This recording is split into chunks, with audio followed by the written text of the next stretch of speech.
La data prevista per a l'aprovació del pla és el 3 de setembre, quan el Consejo de l'Agua de l'Ebre aprovarà el pla de la conca.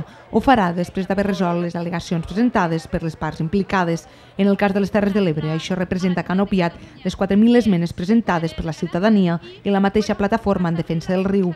Ni tan sols han estimat la proposta de cabal ambiental per al tram final de l'Ebre, que havia fixat la Comissió per a la Sostenibilitat.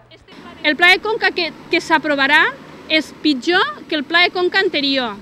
Fins i tot han tingut la desfachatesa d'augmentar el número d'embassaments, de manera poc significativa. Potser algun que se'ls havia quedat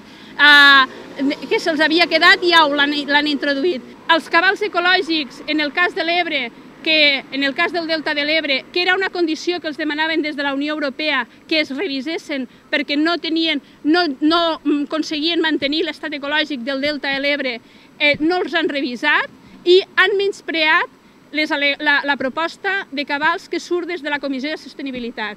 Segons han avançat, el cabal que aprovarà el Consejo de l'Agua serà de 3.010 hectòmetres cúbics a l'any, lluny dels 5.870 que havia proposat la Comissió per a la Sostenibilitat, corresponents al mínim que hauria de tindre el riu en els anys de sequera. Amb aquest escenari, la Plataforma en Defensa de l'Ebre apel·la a la Generalitat a votar en contra del pla al Consejo de l'Agua, però també al Ministeri de Medi Ambient a moure fitxa.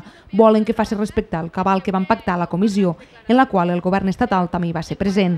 De tota manera, l'entitat recela de l'acció de Madrid i vaticina que el pròxim govern tornarà a recuperar els transvasaments de l'Ebre. Este pla serà hàbil durant 6 mesos i el pas següent, el govern que vingui després, sigui del color que sigui, després de les generals, tornarà a plantejar el Pla Hidrològic Nacional.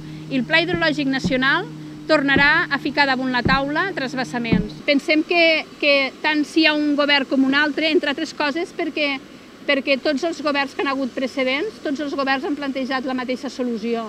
Mentrestant, la Plataforma en Defensa de l'Ebre torna a adreçar la mirada a la Comissió Europea perquè forci la modificació necessària per garantir la salut hídrica del riu.